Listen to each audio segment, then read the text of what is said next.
ন্যায় বিচার প্রতিষ্ঠা করা। এখন আপনারা বলেন তো, স্বাধীনতার 53 বছর পার হয়ে গেল, আমাদের দেশে কি কোরআন দিয়ে বিচার ব্যবস্থা পরিচালিত হয়েছে? আমাদের হাইকোর্ট, সুপ্রিম কোর্ট, জাজ কোর্ট কোরআনের আইন দিয়ে কি পরিচালিত হয়েছে? অথচ আল্লাহ স্পষ্ট বলছেন, ফাহকুম বাইনাহুম বিমা আনজালাল্লাহ, মানুষের মাঝে যখন বিচার করবা, আমি আল্লাহ আকাশ থেকে যে কোরআন নাজিল করেছি কোরআনের আইন দিয়ে বিচার করবা। এই অর্ডারটা কার? এটা আমরের সিগা। ফাহকুম, আল্লাহ অর্ডার করছেন। এবং কুতিবা আলাইকুমুস সিয়াম, সিয়ামের বিধান তোমাদের জন্য লিখিত ফরজ করে দেওয়া হয়েছে। এই জন্য আমরা সুস্থ অবস্থায় কেউ রোজা ছাড়ি না, পারতপক্ষে সবাই রোজা রাখার চেষ্টা করি। কারণ এটা ফরজ করেছেন কে? যে আল্লাহ রমজানের রোজা ফরজ করেছে, ওই আল্লাহ বলছে মানুষের মাঝে যখন বিচার করবা কোরআনের আইন দিয়ে বিচার করবা। এখন আপনারা বলেন, আমাদের দেশে কি কোরআনের বিচার ব্যবস্থা চালু আছে? নাই। জামায়াত ইসলামী বাংলাদেশ মূলত গতানুগতিক কোন রাজনৈতিক দলের নাম না। আমরা মূলত আল্লাহর জমিনে আল্লাহর কোরআনের বিচার ব্যবস্থা প্রতিষ্ঠার জন্য চেষ্টা করছি। যদি আজকে যারা ক্ষমতায় আছে তারা যদি কোরআনের আইন দিয়ে দেশটা চালাতো, কোরআনের আইন দিয়ে বিচার ফেসালা করতো, আমরা তাদের সহযোগী হয়ে তাদের সাথেই কাজ করতাম, রাষ্ট্র পরিচালনার কাজে সহযোগিতা করতাম। আমাদের আলাদা করে আন্দোলন সংগ্রাম করার কোনো দরকার ছিল না। মূলত আমরা এদেশে আল্লাহর কোরআনকে বিজয়ী করার জন্য একদল মানুষ নিয়ে এই বাংলাদেশের টেকটাপ থেকে তেতুলিয়া, রূপসা থেকে পাথুরিয়ার অত্যন্ত জনগণের চেষ্টা করে যাচ্ছে। এখন বলবেন, এই চেষ্টা করা কি? চেষ্টা করা কি? রোজা যেমন ফরজ, নামাজ যেমন ফরজ, সাহেবে নেশাবের অধিকারীদের উপরে হজ যাকাত যেমন ফরজ, যে দেশে কোরআনের আইন চালু নাই, খুব মনোযোগ দিয়ে শুনুন, সেই দেশে কোরআনের আইন প্রতিষ্ঠা করার জন্য জান আর মালের কুরবানি করে সংঘবদ্ধভাবে চেষ্টা করা ফরজ। এটা কেমন ফরজ? সব ফরজের বড় ফরজ।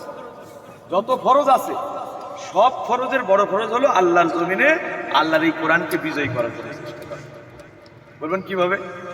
আপনারা জানেন যে 17ই রমজান বদরের ময়দানে হক এবং বাতিলের একটা যুদ্ধ হয়েছিল। এটা ঐতিহাসিক বদর যুদ্ধ নামে পরিচিত, আপনারা জানেন।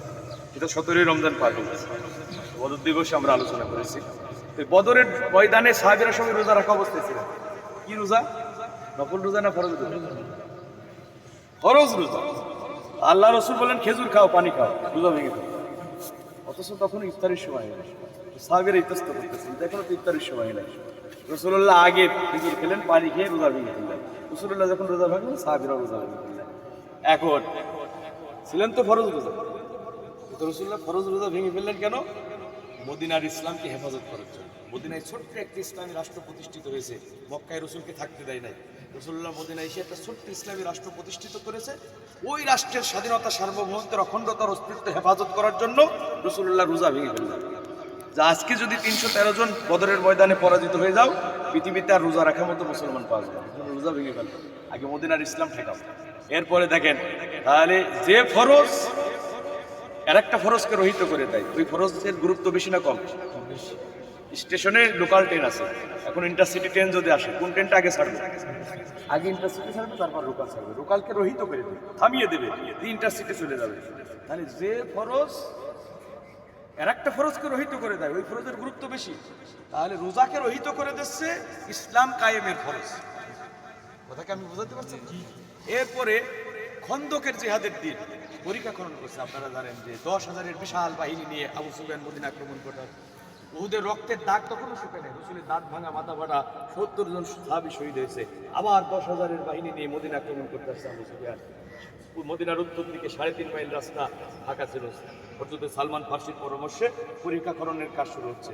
যুদ্ধের তীব্রতার কারণে রাসূলুল্লাহ সালাত আদায় করতে যাচ্ছেন, জোহরের সালাত।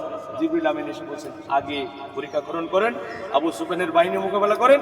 আজকে যদি এই মদিনার ছোট্ট ইসলামী রাষ্ট্রের স্বাধীনতা, সার্বভৌমত্বের, অখণ্ডতার অস্তিত্ব নস্যাৎ হয়ে যায়, পৃথিবীতে সালাত আদায় করার মতো আর মুসলমান পাওয়া হবে। আপনারা জানেন, তাফসীরের কিতাবের ভিতরে আসছে 4 ওয়াক্ত ফরজ সালাত রাসূল ছেড়ে দিয়েছেন। তাহলে যে ফরজ সালাতকে রহিত করে দেয়, ওটা হচ্ছে দিন কায়েমের ফরজ। দুঃখজনক হলো সত্য কথা, বাংলাদেশের মেজরিটি পার্সেন্ট মুসলমান এই দিন কায়েমের বিষয় বোঝেই না, কোরআনও পড়ে না, জানে না। আল্লাহর জমিনে আল্লাহর দিন কায়েমের জন্য জানমালের কোরবানি করে চেষ্টা করতে হবে, এটা ফরজ ইবাদত। এটা অধিকাংশ মুসলমান আমরা বুঝি না। আমরা মনে করি যে এটা ধর্মের নামে রাজনীতি। আবার রবের কসম, যদি আনুষ্ঠানিক ইবাদত বন্দি করে, শুধু নামাজ, শুধু রোজা, শুধু জিকির, শুধু মসজিদ মাদ্রাসার খেদমত করে যদি জান্নাতে যাওয়ার সুযোগ থাকতো, আমরা আপনাদের এখানে ডাকতাম। আমরা নিজেরাও এই কাফেলা, এই রক্ত বিশ্বের পথে পা বাড়াতাম। আমরা কোরআন হাদিস পড়ে বুঝেছি যে যে ভূখণ্ডে কোরআনের সমাজ কায়েম নাই, কোরআন বিজয়ী নাই, সেখানে কোরআনকে বিজয়ী করার জন্য জানমালের কোরবানি করে চেষ্টা করা এটা বড় ফরজ। এই ফরজ কাজের চেতনা যাদের অন্তরে থাকবে না তারা মুনাফিক হবে। রাসূলুল্লাহ বলেন, মান মাতা ওয়া লাম ইয়াগযু ওয়া লাম ইউহাদ্দিস বিহি নাফসুহু মাতা আলা শুবাতিন মিনান নিফাক। যে ব্যক্তি মরে গেল অথচ না দিন কায়েমের জন্য চেষ্টা করলো, চেতনাও তার অন্তরে জাগ্রত হলো না, তার মরণ হবে মুনাফিকের দিকে। যেহেতু আমাদের দায়িত্বশীল ভাই এখানে আছেন, আমি আর কথা বলবো না। আমি যেহেতু এই ইউনিটে আমার দায়িত্ব আছে, আপনাদেরকে যদি এভাবে আমরা ডাকি বিভিন্ন সময় কোরআন হাদিসের কথা শোনানোর জন্য, আপনারা আসবেন ইনশাআল্লাহ। এখন আমি আর কথা বাড়াচ্ছি না। আমরা যেন রমাদান, যে রমজান মাসে কোরআন নাজিল হয়েছে, সেই কোরআন বুঝে জেনে নিজের জীবন পরিচালনা করতে পারি, নিজেদের ছোট্ট পরিবারগুলো যেন কোরআনের আলোকে পরিচালনা করতে পারি, সমাজে এবং রাষ্ট্রে যেন কোরআনকে বিজয়ী করার কাজে আমরা সম্পৃক্ত হতে পারি। আল্লাহ পাক রব্বুল আমিন জামাত ইসলামীর এই পতাকা তলে আমাদের সবাইকে কবুল করুন। আমরা বলছি আমিন। আশাবাদ ব্যক্ত করে আমার কথা শেষ করছি। এখন আমাদের মাঝে সংক্ষিপ্ত